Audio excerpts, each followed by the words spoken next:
Hello again, fellow audiophiles. I am Wave Theory, and today marks another exciting moment for the channel because today I get to introduce to you another brand new product.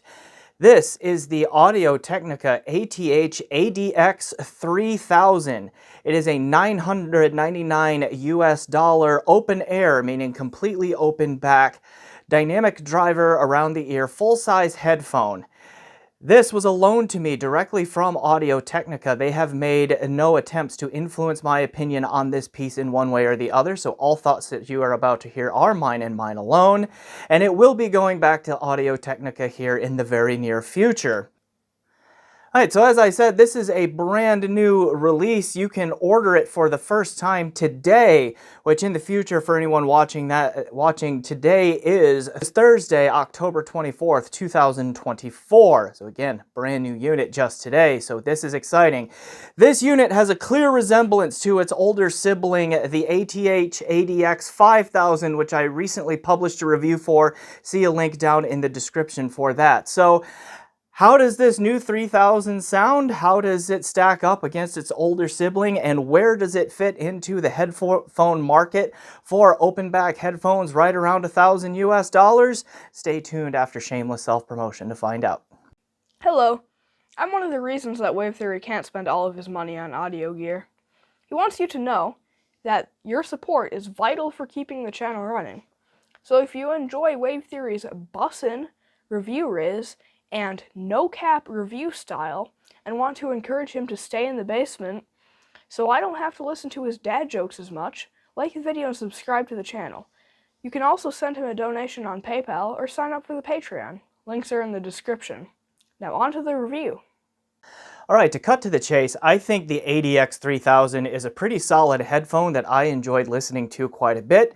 Its technical performance is just a notch or two behind its older and more expensive sibling in the ADX5000, but the tuning is a little bit different, and actually I think the tuning is a little bit natural and something that I enjoy a little bit more than the ADX5000. So I think that this represents a solid option at $1,000 US in the market. So let's dive into why I am saying that and also just introduce to you the ADX3000 on its own. So, about the ATH-ADX3000, again, the MSRP will be $999 US.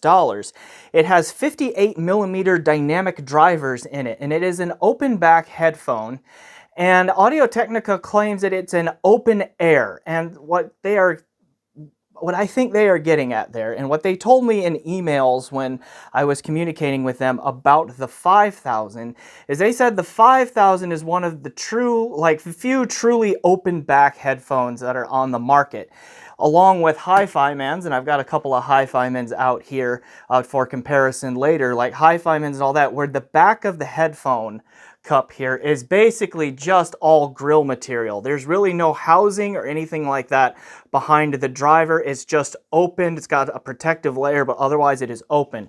So it is an open back headphone, but they specify that it is an open air driver. So again, 58mm dynamic driver with a rated impedance of 50 ohms and a rated sensitivity of 98 decibels per milliwatt.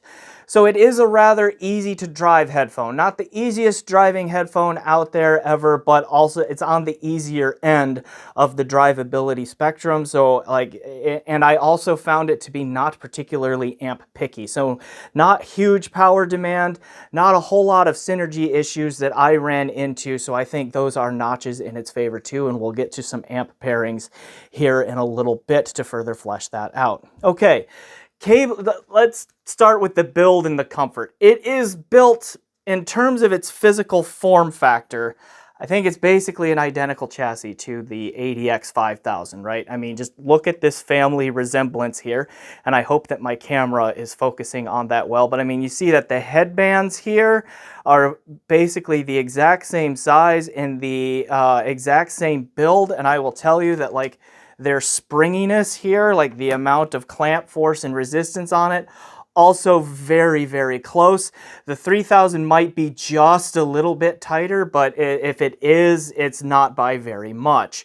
Okay, the only other difference that I see on the headbands here is that this fabric material on these bars right here is just a little bit fuzzier on the 3000 than it is on the 5000. The 5000 here, I think this is a velour material, which matches the pad material, or excuse me, this is I think more of a suede material, which matches the pad material on the 5000, whereas on the 3000 it's either an alcantara or a velour, and that also matches the pad material. Okay, but other than that, like the gimbal and the yoking here, basically identical. The housing of the headphone cup here, same dimensions, but here there is a little bit of material variance. This part right in here and right in here is plastic on the 3000. It's also plastic on the 5000, but the 5000 just feels a little bit more robust to me. It's also a little bit more textured to the feel. Like it just doesn't feel quite as smooth. It's a little bumpier. Also observe that on the 5000 we have metal here on this part, right there and right there, which is nice and easy to see because it's silver on the 5000, right? But that is like a metallic material there that helps hold on the grill material, whereas the 3000 has just done away with that altogether, and it just bends this grill material work around here to kind of fit in there and then go into the back of the housing. Okay, like that. So that's like the biggest, the most noticeable build difference, just aesthetically, is like that pops off because it's nice and shiny and metal on this one, and then, you know, this headphone does not have that. Okay, the pad material is also different. I think the 5000s, they feel like suede to me. I'm not exactly sure what they are. And then it's either alcantara or velour here on the 3000. Then also the flap on the back of the pad that goes around the housing here. On the 3000, it feels like a slightly flimsier material. It's the same kind of material that holds the pads on like their cheaper models like the ATH-R70X and the R70X Refine, which was the A-Post collab. I have reviews for both of those, see links in the description. Whereas the material that actually holds the pad onto the housing of the headphone is the same like suede material here as the pad itself on the 5000. So, and then finally the grill material itself. I don't know if you noticed this when I held them up together right next to each other earlier, but take a good look now. Hopefully that's focused in. You'll see that the number of holes punched in the grill material is smaller on the 5000, and that those holes are smaller in number because they're just bigger in area than they are on the 3000, just meaning like, look how many holes are punched in the grill material here, and look at their size and compare that to the same on the 5000, and that is another build difference. But in terms of the overall build quality, they are close, though I think the 5000, again, it's the more expensive one, is made of slightly higher quality materials overall, even though most of it is the same. But the fit, the way it feels on the head, is almost identical. The clamp force, very similar. So if you are familiar with the 5000, and you might be because it's been on the market for 7 years now, okay, but like how that feels on the head and then how the 3000 feels on the head are nearly identical. The 3000 is just a few grams lower in mass. I believe it's either 257 or 258 grams of mass as Audio Technica quoted to me, whereas the 5000 is 270. That's still not a big difference. So I can feel it a little bit where the 5000 is just a little bit heavier, but they are very, very close in terms of their overall weight, and so that also contributes to the similarity of the feel on the head. And then just because of the different pad material, just the points of contact against the side of the head feel a little bit different too, because again, you have a different material there. All right, but the aesthetic, obviously, very similar to the 5000X. The build quality, the materials are not quite as high or material quality, I think, is not quite as high on all of the parts. There are a lot of identical parts between the two, but I think some of the material quality is a little bit higher on the 5000, which is to be expected, but they otherwise share an identical design, and I'm pretty sure the headband and the yoking material and the gimbal and all of that, like, that's all identical, okay, on there too. All right. Cabling. The 3000 has a detachable cable. It uses the same Audio-Technica proprietary A2DC, or is it AD2C? It's one of those two. Connectors right here, which is a variation of an MMCX connector as I understand it. Here's the stock cable. It is very, very similar to the stock cable that comes with the 5000. The difference being the 5000's cable has a bit of a nylon, like cloth fabric kind of coating to it, whereas the insulation material on the cable that comes with the 3000 is just like a rubbery vinyl. It's got some memory to it. They are the same length. They are both 3-meter long cables, which is about 10 feet, and honestly, they both kind of suck.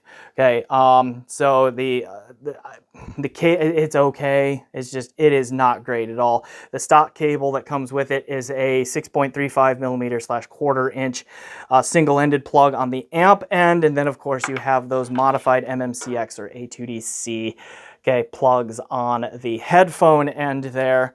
I really did not use the stock cable much because, again, I just don't like it, okay, and I doubt very many people out there are going to like it. So as was the case with the 5000, when I did that review, I basically just tried the stock cable, set it aside, and then used this Audiophile Ninja cable that Jeremy over at Audiophile Ninja very graciously made up and sent over for me, which uses those A2DC plugs there, and this one was terminated 4.4 millimeter Pentacon balanced on the amp end.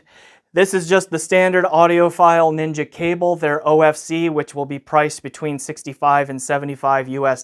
Jeremy is in the process and told me recently he's getting relatively close to being able to launch this cable here with the A2DC connectors as an option in his line. And again, it'll be their standard price for their standard cable, which will end up being between $65 and $75 US. So then as we turn our attention towards sound on the 3000X here, let's talk about signal chains and how I drove this thing and what I used to test it with. Okay, so again, the music files that I would use would have been all digital files, FLAC or DSD, lossless or high res in either case. They would have been either played locally via Roon, or in the case of FLAC files, they could have been streamed from Qobuz, also again through Roon.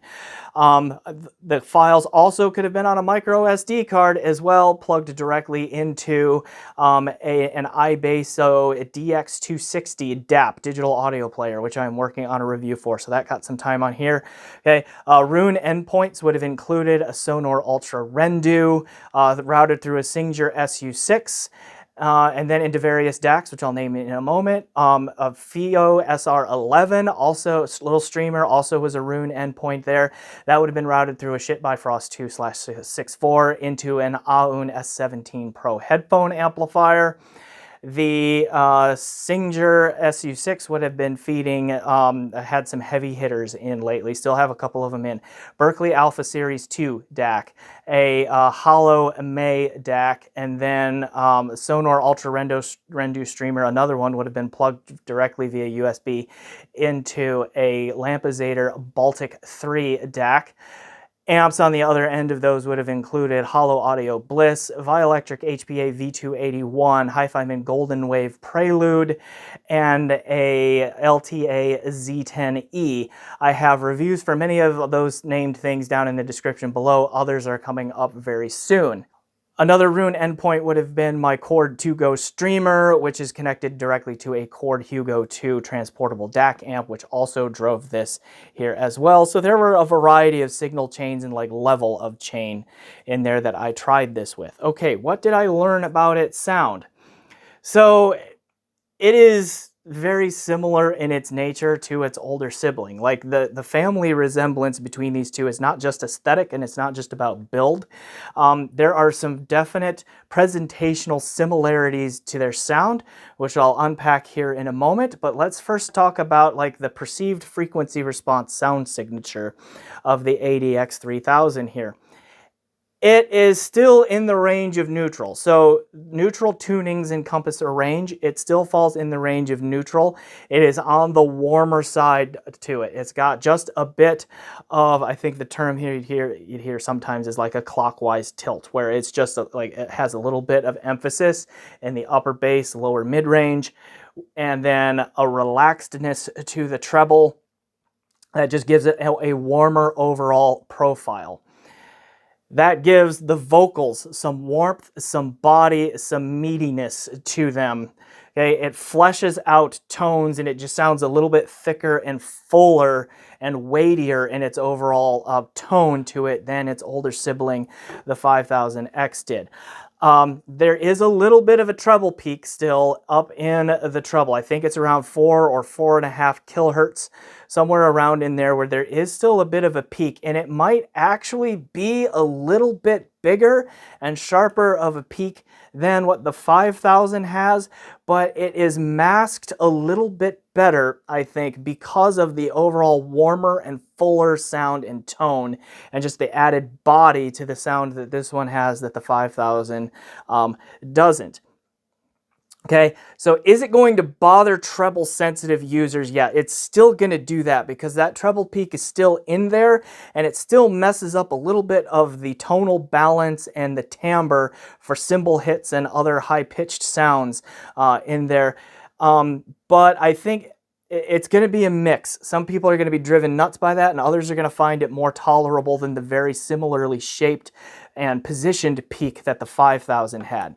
Now, the mid-range on the 3000 I think is much more tonally balanced than on the 5000. I liked the relationship between fundamental frequencies and their harmonics through the mid-range on the 3000. It sounded a lot more natural and organic to me through the mids than the 5000 did. Okay, so I think that is an improvement. So again, mostly neutral in its overall perceived frequency response. A little bit of warmth though, so it does flesh out the warmth a little bit. And then there is still that treble peak in there that is masked a little bit, even though it is probably technically a little bit bigger than the one on the 5000. Okay, so there's still going to be some sharp S's and T's and all of that in there every now and then on this one. Okay. Frequency extension is pretty solid up through the air frequencies. It reaches up in terms of its frequency extension pretty well.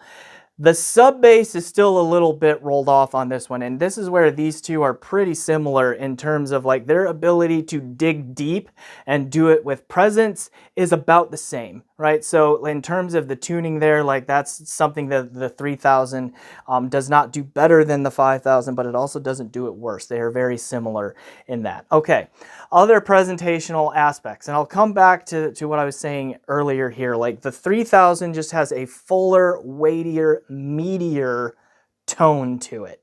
Okay, it just sounds a little bit more fleshed out. There's just a bit more meat on its bone in terms of the sound. So if the 5000 sounded lean and thin to you, there is more body here, and to me, it sounds a little bit more natural and organic in terms of its overall timbre, at least in the bass and the mid-range. The treble is still a little wonky there because of that tonal balance and the treble peak in there.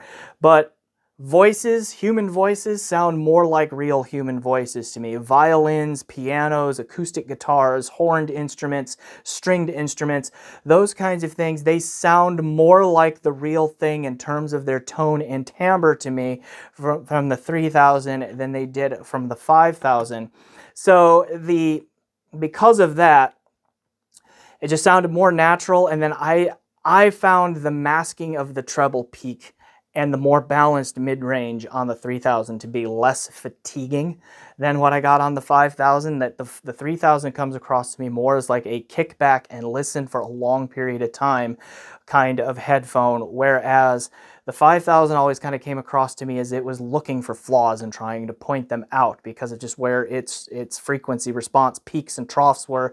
It just seemed like it was trying to identify common problems in common problem areas, more like a pro headphone, where this one, the 3000, definitely has a more consumer-like tuning, I think, to it. Not mainstream, but just a more consumer-friendly tuning rather than a more pro-use kind of tuning overall and presentation to it. All right, soundstage on this one, it maintains like a lot of the soundstage size of the 5000. Nice wide soundstage, a decent sense of depth, a little bit of height to it, and that sort of thing. It is not quite as holographic or three-dimensional as its older sibling, but it's still pretty solid. Very good lateral imaging and separation. And again, there's a little bit of depth and layering to it going on. So it's not wall of sound. It's not going to be an expert in the depth dimension, but for a $1,000 unit, I think it's right in line with what it should be there. Okay, resolution on it is also strong, but it's not elite. It's not standout really in either direction. It does a decent job with detail retrieval and texturing and, resolving things like room reverbs and ghost notes on drum hits and hearing the finger action on bass guitar string plucks. And things of that nature. It does a good job with those things, and it also presents them in a natural way. It is neither too forward nor too reserved in that. I think it strikes a nice balance of being appropriately present and listenable and reasonably natural there. But I also want to point out, like, it's not the most resolving headphone that I've heard at $1,000 either. It's not poor. I would say it's neither strength nor weakness on that. It's just there. It's not distracting in either direction to my ears. Okay, the dynamics on this one, I think, take a little bit of a step back from the 5000. The 5000, if you saw my review in there, it had like a really quick, speedy sound to it. Lots of snap on like snare drum hits and things like that. It's got a pretty clear attack on cymbal crashes. All right, and then like in the mid bass, it's got a fair amount of pop to it. Doesn't really have a lot of slam because there's not a whole lot of weight to the sub bass, but it's got some punch and some pop to it through the upper bass, lower mids, and that sort of thing.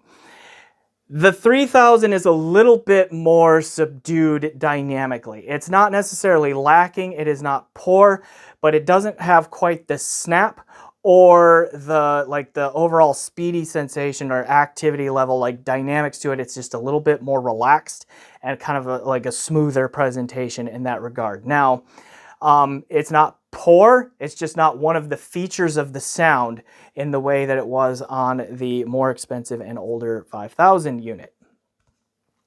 All right, but overall, I think the overall profile here, when you consider the frequency response and the presentational aspects and like just the spatial presentation, the holography, and you get into the resolution and all of that, I think this is just a well-balanced headphone and a well-balanced presentation that when combined with the physical comfort, you get a relatively non-fatiguing sound. You get a little bit more natural and organic sound than some of the other Audio Technicas I have heard. And I could listen to this one and enjoy it for really extended periods of time and both be, physically comfortable with it, but then also comfortable with the listening experience for it. And that was true across a wide range of musical genres too. Rock and metal are my preferred genres, and they sound pretty good on here, but classical and like big orchestral soundtrack kind of works, I also like those a lot. Those sound pretty good on here. The little bit of hip hop and EDM and pop that I listen to, like, also nice on here, and a few jazz tracks, also pretty good. It's not if you ask me what is the best headphone for any genre of music, pick your favorite genre. At $1,000 am I going to name this one as the top headphone for any particular genre? No. But the nice thing about it is that it's a genre generalist, and it sounds good to very good with basically most of Earth's music in my experience. Okay, which there's a lot to be said for that. It's just kind of again, combined it with the comfort and the non-fatiguing nature as just a daily use, daily driver kind of headphone. Okay, there's a lot to be said for that on that. So I mean, it gets high marks there in my opinion. Now, let's talk some more. Let's talk about amp pairings here. First of all, I found it to be less amp sensitive than its sibling unit, and that's because it just has a more fully fleshed out, more even tuning through most of the frequency spectrum, that it doesn't really need to be boosted in some areas or pulled back in other areas all that much. So it is more amp friendly in terms of synergies than its sibling unit is. And again, it is not the easiest headphone to drive out there, but it is one of the easier headphones out there to drive. The iBasso DX160 DAP, the Chord Hugo 2, I know that those are on the more powerful end of mobile/transportable options, but they did not struggle like even a little bit with this headphone. So I imagine that there are going to be other things that are not quite as powerful that also power this quite effectively. All right, so then now let's talk a bit more about comparisons here. So I preferred the tuning, again, as I have said, of the 3000 to its sibling model, the 5000X here. But the 5000X is more resolving, and it is more dynamically active and engaging. And it's also more three-dimensional and holographic in its spatial presentation. So it is technically superior in terms of those aspects of the sound. Okay, the three-dimensionality, the spatial holography, the resolution, and then the dynamics, the impact, the speediness, the snappiness, and the liveliness of the sound. Like, it's got more of those traits. But I still overall preferred listening to the 3000X just because it isn't poor in those areas that I just named, and it just, again, it has the more natural tone and timbre to it, to my ears, so I preferred it. Okay. Two other headphones that I compared this to, and this will help me place this in the market a little bit. This is the HiFiMan Ananda Nano. It's planar magnetic, open back. This one sells for about $420 to $500 anymore. And for that price, it is really, really hard to beat. The 3000 here was a little bit more resolving and a little bit more holographic and accurate in its spatial presentation than the Ananda Nano is. The Nano still stages a little bit bigger. It's got that big planar driver working for it there, but within the respective sound stages, I thought the 3000 was just a slightly more holographic. And again, it's overall just a little bit more resolving, a little bit more refined, like just a little bit overall more technical and refined to its sound. There just sounds a little bit more grown up and in control than the Nano does. The Nano is going to punch and slam a lot harder than this one though. Like, this one definitely has more dynamics to it than the 3000 does. The treble peak on the Nano, I think, is going to bother more people than will be bothered by the 3000's treble peak at that too. So I think some will find the Nano, I think more people will find the Nano more fatiguing more quickly than can be said of the 3000. So that's out there as well. Now, $500-ish versus $1,000-ish, this one should be better, but that kind of helps me place it in the market here. The other one, and I've already held this one up, is the HiFiMan Arya Organic, which is about $1,300. And if you remember my review of the 5000X here, I said these two are very, very similar on a technical level. They sound different.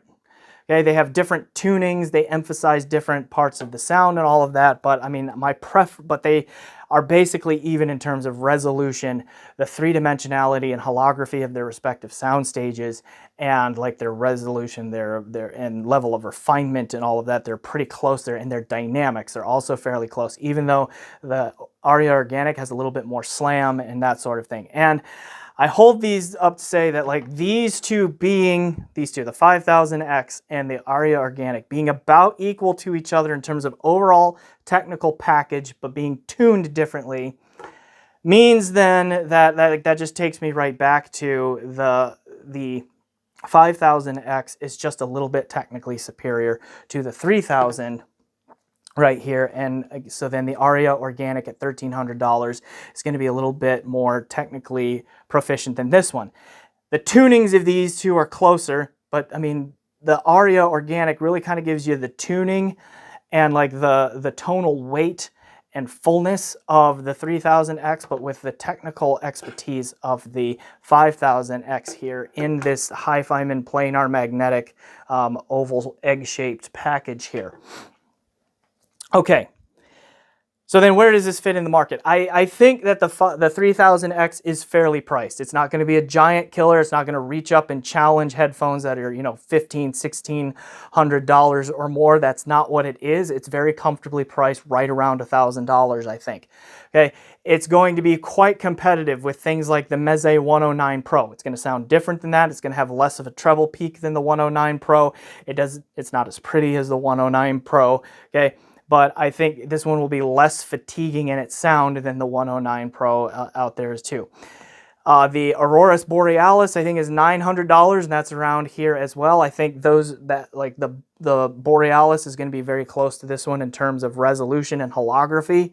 The Borealis is, again, more dynamically impactful, but it's also like the mid-range tuning for the 3000X here is going to be a little bit more even and a little bit more natural, I think, to most people than the Bore's is, because the Bore has a little bit of a mid-range peak, which gives it some shout and some honk, which this one just very rarely ever has. So there we go. That to me is more evidence that about $1,000 is right for this headphone. It's neither a giant killer, nor is it a spectacular deal. It's just right where it needs to be. So if you like the Audio Technica look and comfort, but you wanted a little bit warmer, fuller, and less fatiguing kind of sound, okay, here it is. All right, so I think it is an interesting addition to their lineup and a headphone that should be considered at its price there at $1,000 US.